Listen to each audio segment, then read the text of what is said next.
Era um tempo de verdadeira paranoia, conta Mônica Schneider, mãe de 3 filhos de Waldstadt. Vivíamos em constante medo. Ninguém sabia de quem se devia temer, pois tratava-se de uma criança. Como explicar aos próprios filhos que devem ter cuidado com os seus pares? No início de junho, a polícia descobriu uma estranha sala na cave de uma casa abandonada nos arredores da cidade. Na pequena divisão sem janelas encontravam-se brinquedos infantis, cordas, várias facas e manchas que, após análise, revelaram ser sangue de vários animais. Numa das paredes foi encontrado um mapa cuidadosamente desenhado do bairro, onde as casas onde ocorreram os incidentes estavam marcadas com cruzes.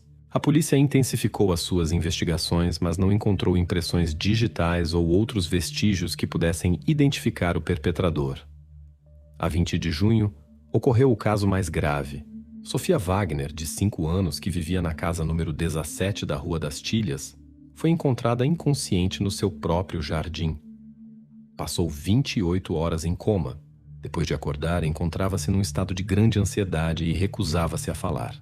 Só após uma semana de trabalho com um psicólogo infantil é que Sofia conseguiu contar que um rapaz inteligente da escola lhe tinha proposto brincar a uma experiência. Ele deu-lhe um sumo mágico para beber, que a fez sentir-se sonolenta. A última coisa de que se lembrava era do rapaz a tirar estranhas ferramentas da sua mochila e a dizer que queria ver como ela dormia. As investigações da polícia chegaram a um impasse. Os pais entraram em pânico. Numa reunião de emergência do Conselho Distrital, decidiu-se impor um recolher obrigatório para crianças com menos de 14 anos e instalar câmaras de vigilância adicionais. No entanto, ninguém poderia suspeitar que a solução para todos estes incidentes estava na casa número 15 da mesma Rua das Tilhas, apenas a 2 casas de distância da última vítima. Nesta casa vivia a família Schwartz, exemplar em todos os aspectos. O pai, Markus Schwartz, trabalhava como engenheiro numa empresa automóvel. A mãe, Helga Schwartz, ensinava literatura no liceu. O filho, Lucas, de 9 anos, era um excelente aluno, tocava violino e era considerado um dos alunos mais promissores da sua turma. A filha mais nova, Hannah, de 4 anos, frequentava o jardim de infância. A família participava regularmente na vida comunitária, organizava churrascos de verão para os vizinhos e ia à igreja aos domingos. Lucas sempre pareceu um pouco estranho, mas num sentido positivo, recorda Gerta Müller, vizinha da família Schwartz. Muito inteligente, educado, cumprimentava sempre os adultos. Muito desenvolvido para a sua idade. Às vezes demasiado sério para a idade.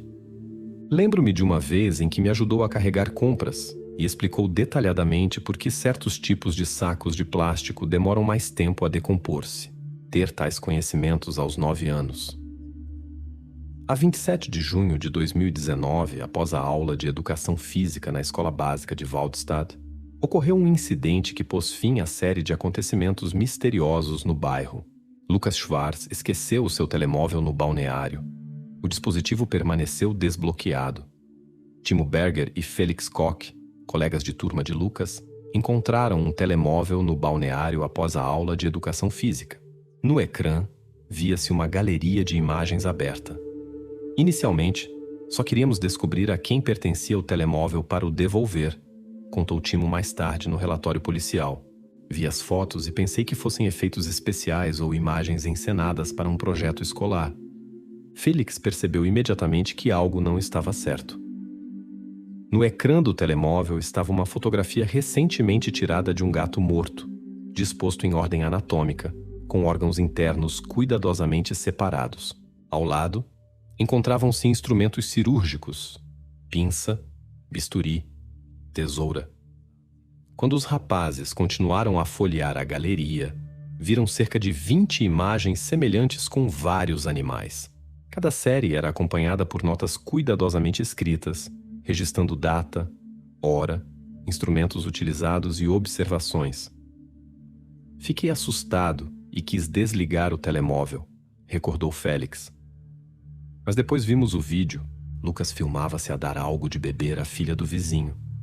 Ela ficou sonolenta e ele comentava cada fase como se estivesse a realizar uma experiência científica. A sua voz soava normal, como nas aulas de biologia, quando respondia no quadro. Os rapazes chocados mostraram a descoberta ao seu professor de educação física, Michael Wagner. Este pegou imediatamente no telemóvel e levou-o ao diretor da escola. Após rever o conteúdo, a polícia foi chamada. Às 14h22 do mesmo dia, Lucas Schwartz foi detido diretamente na escola e levado para interrogatório na esquadra de polícia, na presença dos seus pais e de um psicólogo. A reação de Lucas à detenção foi invulgar, observa o investigador Klaus Hoffmann no seu relatório. Não mostrou qualquer emoção, nem medo, nem raiva, nem remorso. Parecia estar a observar o processo de detenção com interesse, como se estivesse a ver um documentário. Durante a busca ao quarto de Lucas, a polícia descobriu a primeira prova substancial do seu envolvimento nos incidentes no bairro. Sob uma tábua junto à secretária havia um esconderijo com uma caixa metálica. Dentro encontravam-se várias coleiras de animais de estimação, brinquedos de crianças, objetos pessoais das crianças afetadas, pequenos frascos com líquidos desconhecidos e uma pen USB. O conteúdo da pen USB chocou até os investigadores mais experientes. Continha um arquivo cuidadosamente organizado, com uma pasta separada dedicada a cada experiência. Dentro havia fotografias, vídeos e documentos de texto com relatórios detalhados. Lucas documentava tudo: planeamento, seleção do objeto, implementação, observações e conclusões. Particularmente perturbador era o facto de ele nunca usar os nomes das crianças nos seus registros. Apenas números dos objetos e as suas características básicas: idade, gênero, peso aproximado. Não se tratava simplesmente de crueldade pela crueldade, comenta a doutora Eva Kramer, psiquiatra forense que trabalhou posteriormente com Lucas. Nas suas ações era visível uma metodologia clara. Ele tornava as suas experiências consistentemente mais complexas, passando de animais para humanos, de simples observações para manipulações ativas. Cada passo era cuidadosamente documentado. Tal sistematização é extremamente invulgar para uma criança da sua idade. Os pais de Lucas encontravam-se num estado de profundo choque. Não entendemos como isto pôde acontecer, disse Marcus Schwartz durante o primeiro interrogatório. Lucas sempre foi um rapaz calmo e obediente. Sim, por vezes reservado. Mas isso não é normal para uma criança inteligente? Nunca mostrou agressividade. Tinha amigos na escola. Dava-se bem com a irmã. No entanto, a investigação posterior trouxe à luz detalhes perturbadores. Os professores lembraram-se de vários episódios que na altura não receberam a devida atenção. Aos 7 anos, Lucas escreveu uma redação sobre o que acontece às pessoas quando adormecem e não conseguem controlar o seu corpo. Aos 8 anos, fez perguntas detalhadas à enfermeira da escola sobre os efeitos de vários medicamentos. Pouco antes da sua detenção, tinha concluído com muito bom um projeto de investigação sobre plantas venenosas da nossa região. A 1º de julho de 2019, durante a busca contínua na casa da família Schwartz, a polícia fez outra descoberta chocante. Na cave, atrás de uma estante com conservas, foi encontrada uma pequena porta camuflada. Conduzia a uma sala com cerca de 6 metros quadrados com isolamento acústico.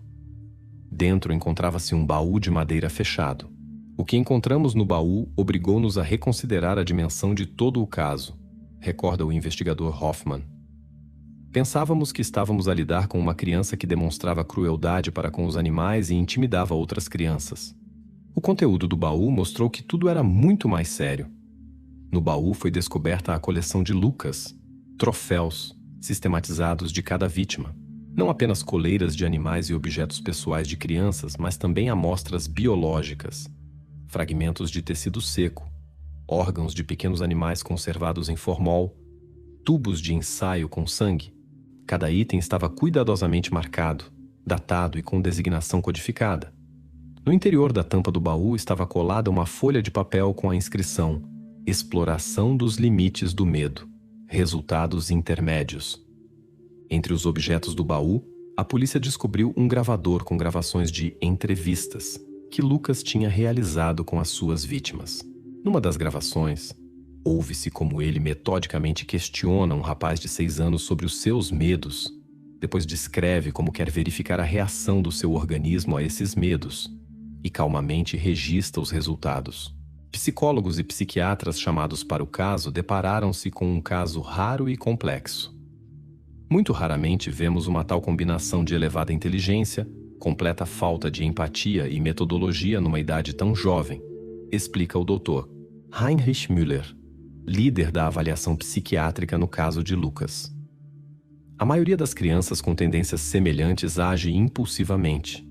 Não esconde o seu comportamento, entra rapidamente no radar dos psicólogos. Lucas, por outro lado, criou um sistema bem pensado que lhe permitiu operar despercebido durante vários meses. Entretanto, revelava-se gradualmente o quadro de uma vida dupla que Lucas levava.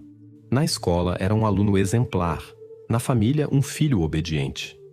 Cumpria todas as tarefas domésticas, ajudava a cuidar da irmã mais nova e dedicava-se regularmente à música. Paralelamente, planeava e executava sistematicamente as suas experiências, registrava os resultados e aperfeiçoava os seus métodos. A 2 de julho de 2019, Lucas Schwartz foi internado numa instituição especializada fechada para menores com perturbações psíquicas graves. No primeiro exame psiquiátrico, os especialistas ficaram impressionados com as suas capacidades intelectuais e com a completa ausência de reação emocional à situação. Nos testes de QI, Lucas obteve um resultado de 158, o que corresponde à categoria altamente dotado. Observa a doutora Kramer no seu parecer. O seu vocabulário e capacidades analíticas correspondem ao nível de um adolescente de 16 a 17 anos. Ao mesmo tempo, mostra uma completa falta de empatia. Não compreende por que as suas ações são consideradas inaceitáveis e vê as suas vítimas exclusivamente como objetos de investigação.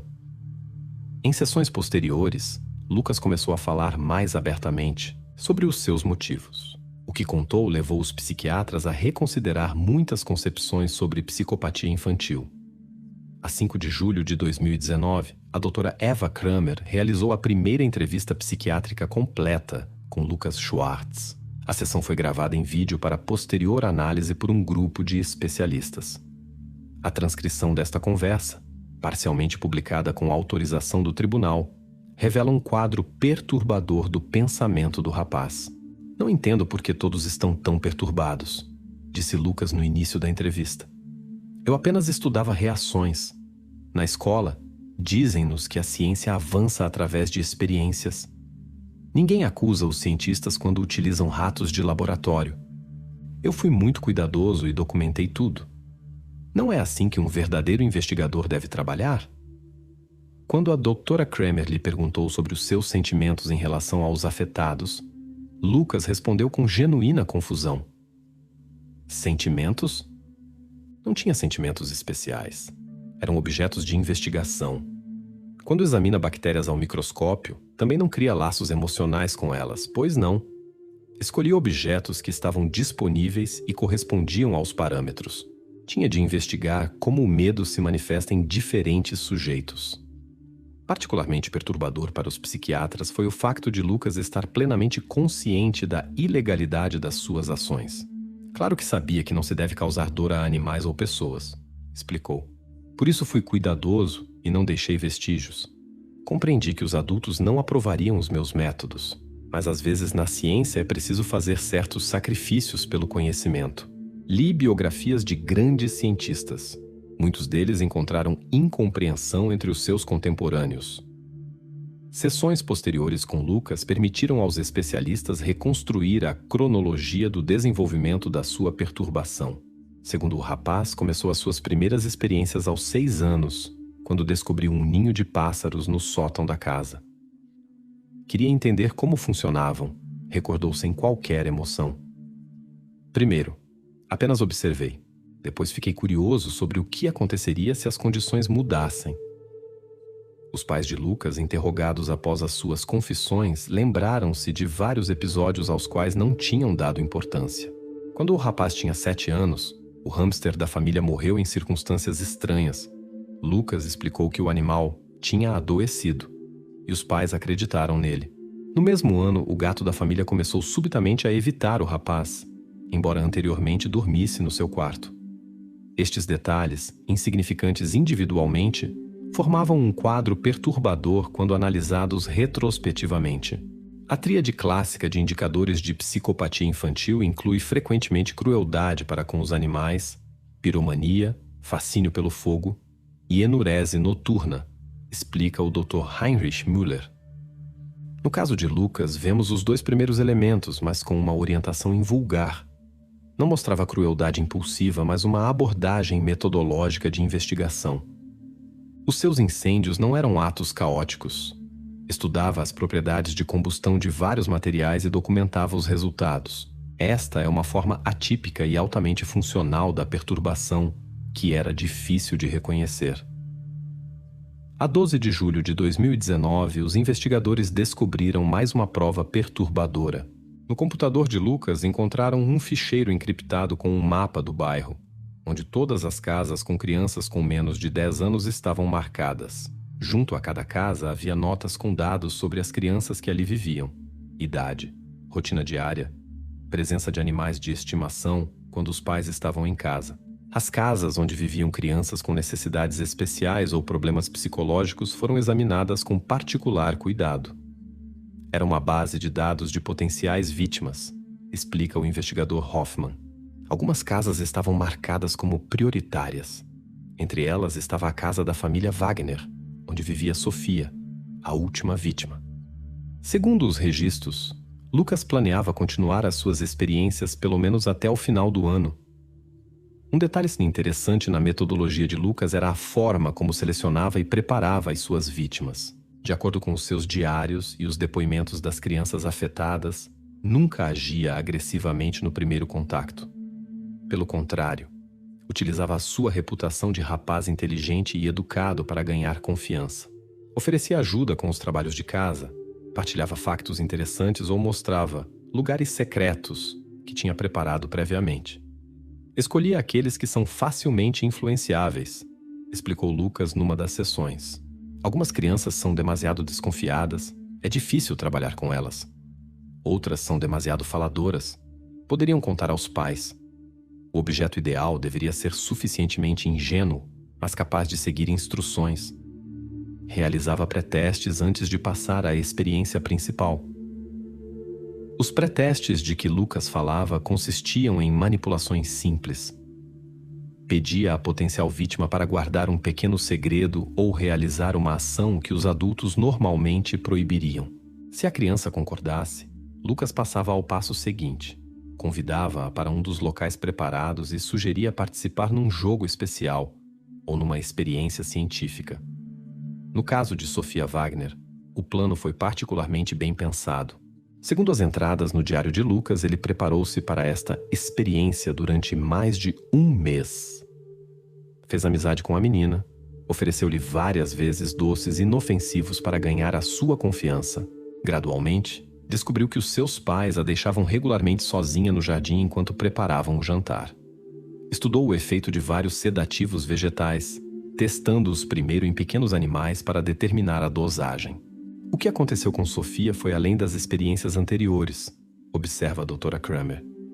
Nos seus registros, Lucas descreve isto como transição para um novo nível de investigação.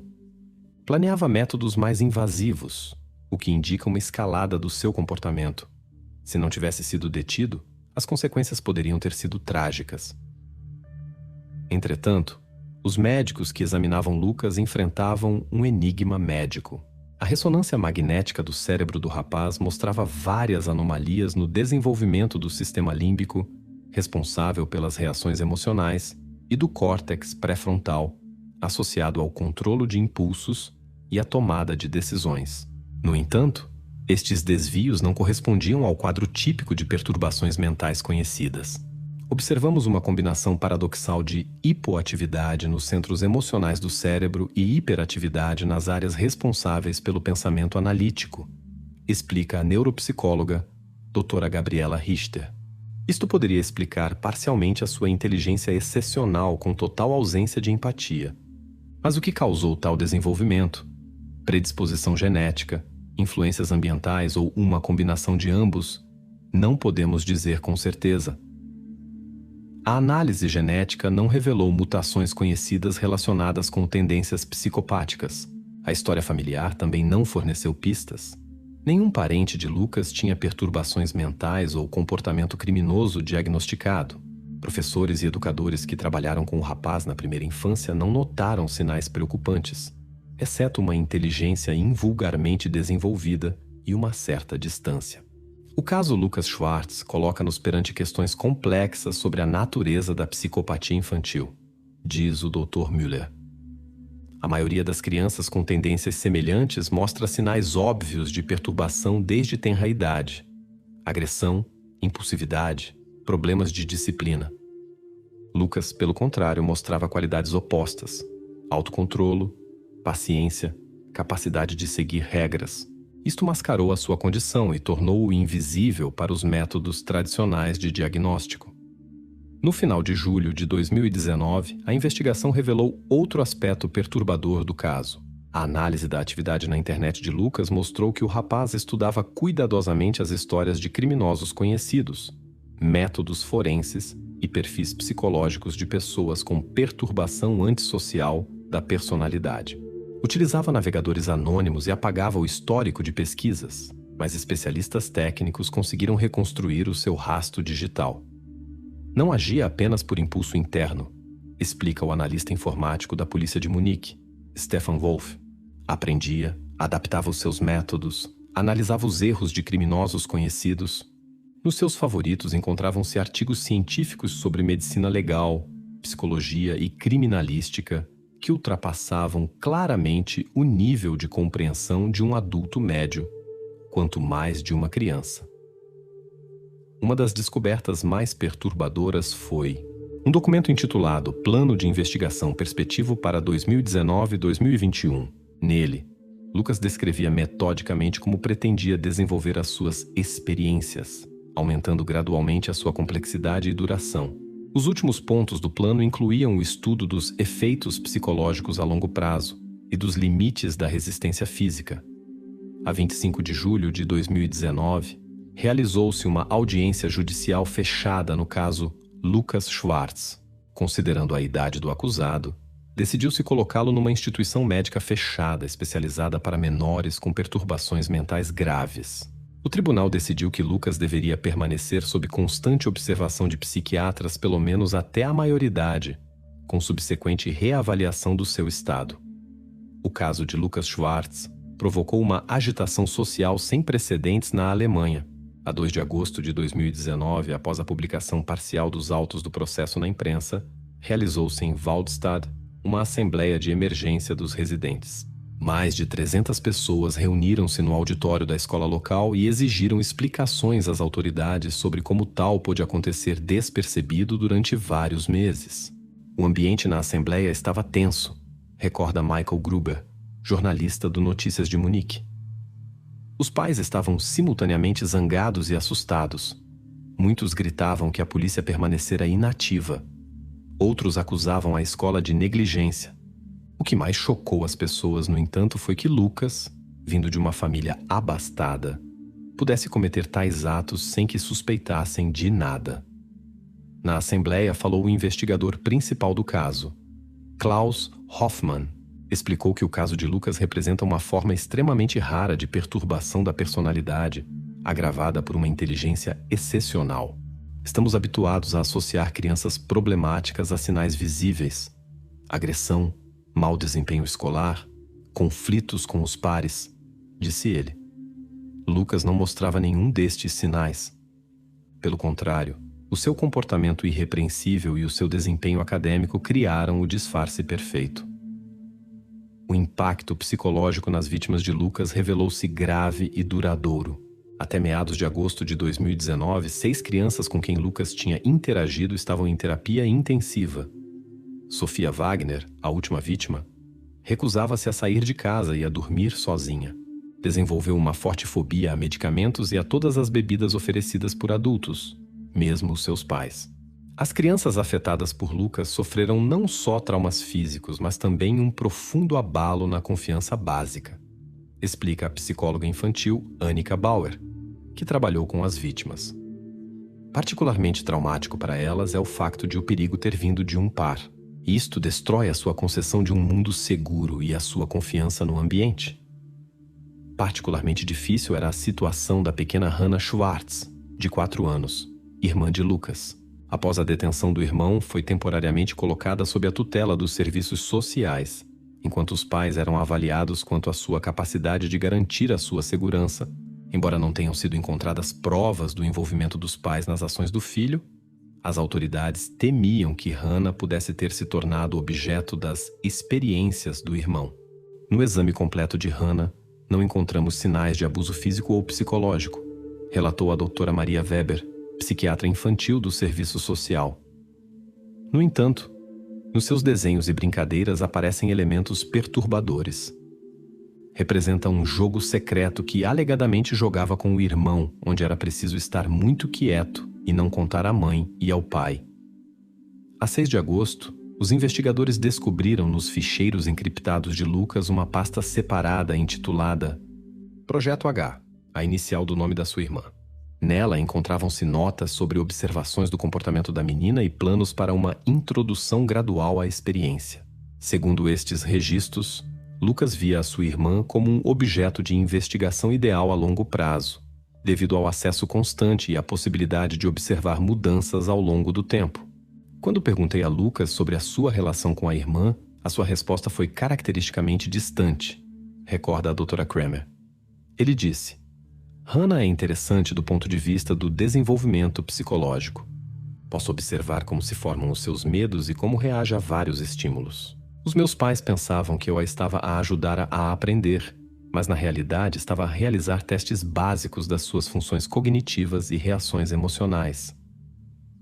Os pais de Lucas, Marcos e Helga Schwartz enfrentaram uma enorme pressão social. Após a publicação de detalhes do caso na imprensa, receberam ameaças. Desconhecidos partiram as janelas da sua casa. Nas paredes apareceram grafites ofensivos. A família teve de se mudar temporariamente para a casa de parentes noutra cidade. Ainda não conseguimos compreender o que aconteceu, disse Marcos Schwartz numa rara entrevista. Como pudemos viver sob o mesmo teto com Lucas e não notar o que se passava? Tudo o que víamos era um rapaz inteligente e educado, que era bom na escola e ajudava a irmã. Perguntamos-nos todos os dias: o que fizemos de errado? Poderia ter sido evitado? Psicólogos e psiquiatras que analisam o caso têm opiniões divididas sobre o papel dos pais. Alguns especialistas apontaram possíveis falhas educativas, foco excessivo no desempenho acadêmico, atenção insuficiente ao desenvolvimento emocional. Outros especialistas sublinharam que os pais foram vítimas de uma perturbação mental excepcionalmente rara do seu filho, que ele ocultou magistralmente. É importante compreender que a detecção de tendências psicopáticas em crianças é extremamente difícil mesmo para profissionais, comenta o Dr. Müller. Os sinais tradicionais, violação de regras, problemas de desempenho, agressão visível, estavam ausentes em Lucas. Pelo contrário, o seu perfeito cumprimento das normas sociais fazia parte do seu disfarce. Para uma pessoa despreparada, mesmo um pai amoroso, é praticamente impossível notar tais desvios cuidadosamente escondidos. A 15 de agosto de 2019, o Ministério Federal da Saúde estabeleceu uma comissão especial para desenvolver novos protocolos de identificação de tais casos. Psiquiatras, psicólogos e criminalistas líderes foram chamados para analisar o caso Lucas Schwartz e desenvolver métodos mais eficazes de detecção precoce. Este caso obriga-nos a repensar muitas ideias estabelecidas, declarou a doutora Elizabeth Steiner, líder da comissão. Durante demasiado tempo associamos perturbações da personalidade em crianças a mau comportamento e baixo autocontrolo. O caso de Lucas mostra que uma forma altamente funcional desta perturbação pode manifestar-se de forma totalmente diferente, através de controlo excessivo, metodologia e manipulação. Entretanto, os especialistas que trabalhavam com Lucas na instituição fechada notaram peculiaridades perturbadoras da sua adaptação. Em vez da típica reação de protesto ou depressão, característica das crianças numa situação semelhante, o rapaz mostrava interesse clínico pela sua própria situação. Ele vê o seu internamento como uma nova fase de investigação, observa o psiquiatra Dr. Thomas Schneider no seu relatório. Mantém registros detalhados sobre o funcionamento da instituição, o pessoal e outros pacientes. Faz perguntas sobre o seu diagnóstico não da posição de um paciente, mas como se estivesse a investigar um problema científico. Está particularmente interessado nas restrições legais relativas a menores com perturbações mentais. Este último detalhe preocupou especialmente os especialistas. Durante as sessões terapêuticas, Lucas perguntou repetidamente sobre os aspectos legais da sua situação. Tempos máximos possíveis de detenção, critérios para transferência para uma instituição de adultos, condições de libertação. Mostrou um profundo conhecimento da legislação, que obviamente tinha estudado previamente. Numa conversa, observou calmamente que ao atingir os 18 anos teria mais possibilidades de autorrealização, relata o Dr. Schneider. Quando perguntei o que queria dizer, Lucas respondeu: atualmente, as minhas investigações estão limitadas pelos recursos disponíveis. Na vida adulta, terei mais liberdade para experiências mais amplas. Esta afirmação, proferida com absoluta calma e racionalidade, levanta sérias preocupações quanto ao seu prognóstico a longo prazo. No final de agosto de 2019, um conselho médico apresentou uma conclusão preliminar sobre o estado de Lucas Schwartz. O documento afirmava que o rapaz mostrava sinais de uma forma rara de perturbação da personalidade, agravada por uma inteligência excepcionalmente alta e anomalias neurobiológicas específicas. O prognóstico dos médicos era cauteloso. Os métodos terapêuticos padrão mostravam eficácia extremamente limitada, e o rapaz não demonstrava uma consciência genuína da inadmissibilidade das suas ações. Estamos perante um caso único, conclui a doutora Kramer. Traços psicopáticos em crianças podem geralmente ser corrigidos através de terapia intensiva, construção de laços emocionais e aprendizagem de empatia. Em Lucas, estes métodos enfrentam um obstáculo fundamental. O seu cérebro parece fisicamente incapaz de processar informações emocionais de forma padrão. Ao mesmo tempo, a sua inteligência permite-lhe imitar reações emocionais normais, o que torna o diagnóstico tradicional ineficaz. A 5 de setembro de 2019, ocorreu um incidente que levou a administração da instituição a rever os protocolos de segurança. Um dos enfermeiros descobriu que Lucas estava a recolher e sistematizar dados sobre outros pacientes, os seus diagnósticos, planos de administração de medicamentos e planos terapêuticos. Nas suas anotações foram encontradas notas sobre objetos potencialmente interessantes entre outras crianças na instituição. Após a descoberta das anotações de Lucas sobre outros pacientes, a direção da instituição introduziu medidas de segurança sem precedentes. Foi transferido para uma ala isolada, os seus contactos com outras crianças completamente cortados. Todos os objetos no seu quarto eram verificados diariamente, o acesso a materiais de escrita rigorosamente controlado. Apesar destas restrições, o pessoal notou que Lucas permanecia calmo e até mostrava uma certa satisfação com as novas condições. Ele não percepcionou o isolamento como castigo, mas como uma forma de reconhecimento do seu estatuto especial, observa o Dr. Schneider no seu relatório. Numa das sessões, explicou: finalmente compreenderam que sou diferente dos outros pacientes. Agora tenho mais tempo para pensar sem distrações. Esta reação mostra a capacidade característica de uma personalidade psicopática de adaptar qualquer situação à sua visão interior do mundo. A 12 de outubro de 2019, ocorreu um incidente que preocupou ainda mais os especialistas.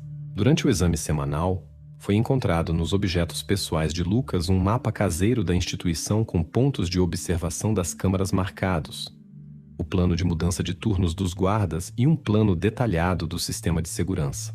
Na investigação, verificou-se que ele tinha recolhido metodicamente informações, observando a rotina diária do pessoal e fazendo perguntas aparentemente inofensivas aos funcionários técnicos. Ele não fez tentativas de fuga, explica o chefe do serviço de segurança, Richard Koch. Foi um estudo puramente acadêmico do nosso sistema. Quando questionado sobre o propósito destes registros, respondeu que estava a estudar falhas estruturais em sistemas de contenção. Segundo as suas palavras, isto ajuda-o a compreender a natureza das restrições e formas de as superar a nível conceptual. Em novembro de 2019, o Ministério Federal da Saúde publicou os primeiros resultados do trabalho de uma comissão especial sobre o caso Lucas Schwartz. O documento de 156 páginas continha uma análise das falhas que permitiram à situação escalar despercebida, bem como recomendações para identificar casos semelhantes no futuro. Em particular, foram propostos novos protocolos de rastreio para psicólogos escolares, incluindo testes especialmente desenvolvidos para detectar formas altamente funcionais de psicopatia em crianças com inteligência elevada. O caso Lucas Schwartz forçou-nos a repensar concessões fundamentais sobre psicopatia infantil, declarou a doutora Steiner numa conferência de imprensa. Durante demasiado tempo, concentramos-nos em marcadores comportamentais óbvios: agressão, violação de regras, impulsividade. A forma altamente funcional desta perturbação pode manifestar-se de forma completamente oposta: autocontrole excessivo, cumprimento de regras, sucesso acadêmico. É precisamente este disfarce como criança perfeita que torna tais crianças praticamente invisíveis para os métodos tradicionais de diagnóstico. Na instituição fechada, entretanto, Lucas continuava a mostrar padrões de comportamento incomuns. Apesar de restrições severas, encontrou uma forma de manter registros. Usava migalhas de pão em vez de lápis e papel higiênico em vez de bloco de notas. Nestas notas apreendidas pelo pessoal, analisava os perfis psicológicos dos seus médicos, anotava as suas vulnerabilidades e estratégias de manipulação. Ele transformou o seu internamento numa continuação da sua investigação, comenta a doutora Kramer. Agora nós tornamo-nos os objetos de investigação, médicos, psicólogos, pessoal. Nos seus registros, é visível uma metodologia clara: observação, identificação de padrões, teste de hipóteses através de manipulações menores, análise dos resultados. Ele utiliza os mesmos princípios científicos que aplicou às suas vítimas, mas sob novas condições. Em janeiro de 2020, com autorização do tribunal, foi realizado um procedimento experimental de ressonância magnética funcional no cérebro de Lucas com estímulos emocionalmente carregados. Os resultados confirmaram hipóteses anteriores. Na apresentação de imagens de pessoas ou animais em sofrimento, as regiões do cérebro normalmente ativadas em reações empáticas permaneceram praticamente inativas. Ao mesmo tempo, os centros de pensamento analítico mostravam atividade aumentada. O seu cérebro processa informações sobre o sofrimento de outros seres, não como um sinal emocional, mas como dados abstratos, explica o neurobiologista Dr. Marcus Heinz. Na parte da experiência onde crianças normais sentem forte desconforto emocional, o cérebro de Lucas mostrou padrões de atividade cerebral característicos da resolução de problemas matemáticos complexos. Ele analisa o sofrimento intelectualmente, sem componente emocional. Em março de 2020, após vários meses de terapia intensiva, os psiquiatras notaram pequenas mudanças no comportamento de Lucas. Começou a mostrar sinais de cooperação, concordou com as avaliações do seu estado e expressou disposição para trabalhar em si mesmo. No entanto, especialistas experientes permaneceram céticos. Vemos um exemplo clássico do que em psiquiatria se chama mimetismo terapêutico, explica o Dr. Müller. Um paciente com traços psicopáticos aprende rapidamente a dizer o que os médicos querem ouvir, a imitar progressos. Lucas não só imita, estuda a própria estrutura da terapia, determina os critérios pelos quais as melhorias são avaliadas e demonstra metodicamente um comportamento que corresponde a esses critérios. Esta avaliação foi confirmada por um incidente em abril de 2020, durante uma terapia de grupo, onde a Lucas foi permitida pela primeira vez em muito tempo uma interação limitada com outros pacientes. Ele demonstrou habilidades excepcionais de manipulação. Numa única sessão, conseguiu convencer 2 outras crianças a dar-lhe objetos pessoais, revelar informações confidenciais e concordar com uma determinada experiência no dia seguinte. O terapeuta interrompeu a sessão quando notou esta dinâmica. A sua capacidade de influenciar outros, mesmo num ambiente controlado sob observação de profissionais, é simplesmente surpreendente, observa a psicoterapeuta Carla Maia. Ele identifica vulnerabilidades sem falhas, escolhe palavras e gestos precisos e constrói relações de confiança em curtíssimo espaço de tempo. São habilidades de manipulação notáveis, especialmente considerando a sua idade. Em junho de 2020, os pais de Lucas tomaram uma decisão difícil. Após numerosas consultas com advogados e psicólogos, renunciaram oficialmente aos seus direitos parentais. Esta decisão permitiu a Hannah, a irmã mais nova, mudar completamente a sua identidade e começar uma nova vida sob proteção estatal, sem ligação à história do irmão. Este foi o seu último ato para proteger a filha, comenta o advogado da família Michael Bauer. Eles reconheceram que Lucas nunca mudaria e que a sua obsessão pela irmã poderia representar um perigo mesmo de dentro dos muros da instituição.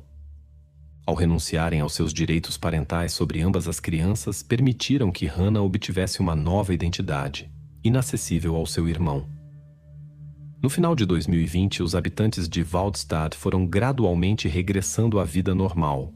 A casa da família Schwartz foi vendida. Os novos proprietários reconstruíram-na completamente e eliminaram todas as memórias dos antigos residentes. O Conselho Distrital disponibilizou fundos para a renovação de parques infantis e instalação de câmaras de vigilância adicionais. Na escola, foi introduzido um programa de rastreio psicológico para todos os alunos. Tentamos seguir em frente, mas este caso mudou a nossa comunidade para sempre, diz o presidente do Conselho Distrital, Hans Weber. Os pais tornaram-se mais vigilantes. As crianças brincam menos sem supervisão. Surgiu uma consciência desconfortável de que, por vezes, o perigo pode parecer completamente inofensivo, como um rapaz comum da casa vizinha. Entretanto, a equipa de psiquiatras continuou a trabalhar com Lucas, adaptando gradualmente os métodos terapêuticos ao seu caso único. Até o verão de 2021, 2 anos após a sua detenção, os relatórios dos médicos mostravam progressos extremamente limitados. Lucas tinha aprendido a linguagem da terapia, conseguia dizer as coisas certas, mas os testes objetivos não mostravam alterações reais na sua área emocional. Em agosto de 2021, a administração da instituição descobriu que Lucas tinha de alguma forma obtido acesso a publicações científicas sobre o seu próprio caso. No seu quarto foram encontrados excertos de revistas médicas que analisavam as particularidades do seu estado mental. Nas margens destes textos, fazia anotações metódicas e corrigia imprecisões na descrição dos seus métodos e motivos. Este foi um ponto de viragem, considera o Dr. Schneider. Percebemos que ele vê toda a situação como uma espécie de competição acadêmica. Ele estuda-nos com o mesmo interesse clínico com que nós o estudamos. Numa das suas notas, refere-se a si mesmo como investigador incompreendido e a nós como observadores limitados, incapazes de avaliar a dimensão da experiência. Em setembro de 2021, uma avaliação psiquiátrica apresentou ao tribunal um prognóstico a longo prazo do estado de Lucas Schwartz. O documento indicava que o paciente apresenta traços psicopáticos estáveis, resistentes à terapia. Especial preocupação causou o facto de as suas habilidades manipulativas e capacidades de disfarce só se terem aperfeiçoado com a idade. O prognóstico é extremamente desfavorável neste caso, conclui a doutora Kramer. Estamos perante uma combinação de fatores que cria uma tempestade perfeita: psicopatia congênita, inteligência excepcional, ausência de mecanismos neurobiológicos de empatia, fixação precoce na violência como forma de investigação. A isto soma-se a sua capacidade de planeamento e disfarce a longo prazo, que só melhora. Ele aprende com os seus erros e analisa os métodos da sua descoberta para os evitar no futuro. A 30 de outubro de 2021, o tribunal decidiu prolongar a permanência de Lucas Schwartz numa instituição fechada por tempo indeterminado, com reavaliação anual do seu estado. Um ponto especial da decisão estabelecia que, ao atingir os 18 anos, seria elaborado um novo parecer abrangente para decidir sobre a sua transferência para uma instituição para adultos com regime de segurança correspondente. Atualmente, Lucas Schwartz continua numa instituição fechada especializada. Tem 12 anos. Segundo os últimos relatórios do pessoal, passa a maior parte do tempo a ler literatura científica, que lhe é disponibilizada em formato limitado. Mostra particular interesse por neurobiologia, psicologia e criminalística.